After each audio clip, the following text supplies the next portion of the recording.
बल्कि इस देश में मजदूर को, कर्मचारी को, किसान को, व्यापारी को और दूसरे छोटे मोटे दुकानदारों को अपने हकों के लिए हड़ताल करने का अधिकार भी है। कानून था ये पहले, लेकिन अभी हड़ताल करने का जो अधिकार है उसको पूरे तौर पे खत्म कर दिया। आज कह दिया गया कि कोई भी मजदूर, कोई भी कर्मचारी हड़ताल नहीं कर पाएगा। ये लेबर कोड अगर वास्तव में देखा जाए तो ये लेबर कोड इस देश के मजदूर को, कर्मचारियों को गुलाम बनाने का फरमान है।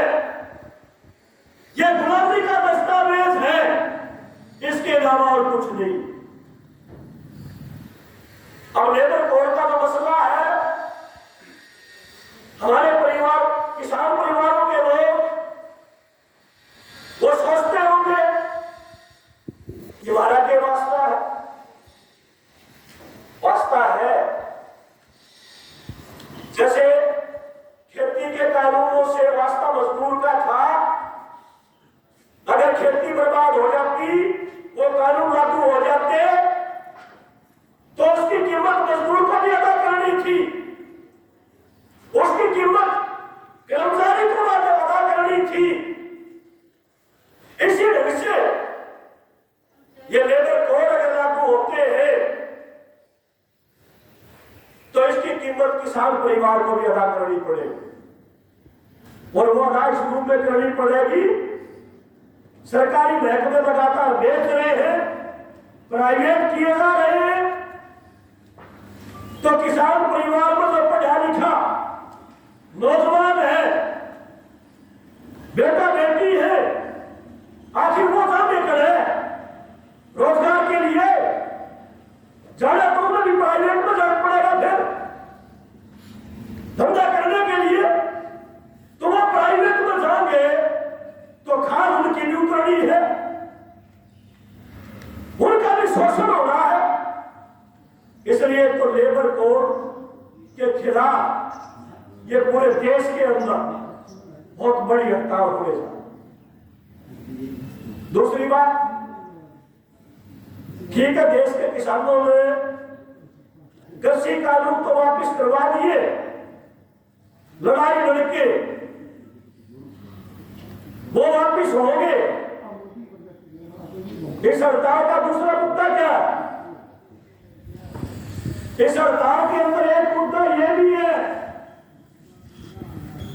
कि जो 20 बिल 2025 पास कर दिया देश की सरकार ने, उन 3 कृषि कानूनों को वापस लेने के बाद ये दूसरे रास्ते से देश के किसान की खेती को हड़पना चाहते हैं। आज खेती पहले की योजना सीधे तौर पर हड़पने की थी 3 कानूनों के तहत, लेकिन इन बिजली जो 20 बिल 2025 लेके आए हैं, खेत मेरा है, जमीन मेरी होगी, लेकिन मेरी जमीन में मैं अपनी मर्जी से कुछ भी बो नहीं सकता। नया कानून ले आए, कंपनियां जो बीज देंगी, कंपनियां जो कहेगी, वही चीज आपको अपने खेत में बोनी पड़ेगी।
देश के मजदूर, देश का किसान, उसके लिए एमएसपी की गारंटी, जिसके लिए लड़ रहे हैं रोजाना, वो गारंटी नहीं देगा।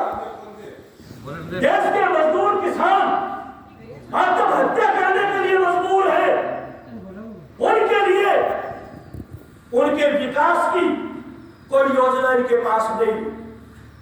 2014 में पहली बार जब पार्लियामेंट के अंदर गया, वर्तमान प्रधानमंत्री मोदी जी पार्लियामेंट के अंदर कहा था नरेगा को लेके कि नरेगा का स्मारक बनाऊंगा। बना दिया स्मारक। क्या किसका बना दिया स्मारक? कोई शहीद हो गया उसका या तो मर गया उसकी याद में बनाया करो। देश के पार्लियामेंट में 2005 के अंदर यूपीए गवर्नमेंट के दौरान जो कानून बना था मनरेगा का, आज उसको खत्म कर दिया गया। उसकी जगह पर भाई राजेश बताया था जीराम जी, मैं कुछ जीराम जी को नहीं, वो जयराम जी है नरेगा के नाम का। चलते चलते जयराम जी नहीं गिरा ग्राम पर, तो नरेगा को जयराम जी कह दिया। आज नरेगा का कानून पूरे तौर पर खत्म कर दिया। जिंदोला का पीठ में हमने 125 दिन कर दिया नरेगा के अंदर। हम भी मांग कर रहे थे पहले से ही कि नरेगा के कानून में बदलाव करो। यह मांग हमारी भी थी, ट्रेड यूनियनों की, मजदूर संगठनों की। लेकिन हमारी मांग क्या थी? हमारी मांग ये थी कि खेती का जो काम है, खेती के काम को नरेगा के तहत कवर कर लो। किसान के ऊपर जो लागत आवे है, यह लागत कुछ कम हो जाएगी, किसान को भी राहत मिलेगी, मजदूर को भी रोजगार मिल जाएगा। खेती के काम को कवर करो एक बात। दूसरी बात हमने मांग की कि 200 दिन काम और 800 रुपये मजदूरी नरेगा के तहत होनी चाहिए।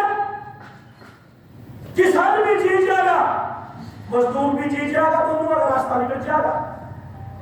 लेकिन अब नया कानून बना दिया, जो जीराम जी पहले 100% बजट सेंट्रल गवर्नमेंट वैन किया करती, टीम कह दिया 40% भारत सरकार खर्च करेगी, 60% सेंट्रल गवर्नमेंट देगी।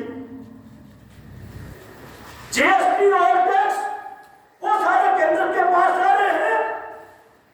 हरियाणा सरकार के ऊपर जो 40% राज्य सरकारों पे जो थोप किया गया, अगर राज्य सरकारें पैसा खर्च नहीं करेंगी तो केंद्र की सरकार को ही दे।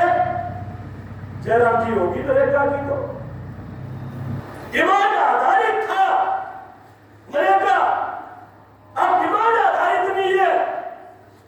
पहले पंचायत तय किया करती नरेगा करे चालना है, कब चालना है, अब पंचायत तय नहीं करेगी।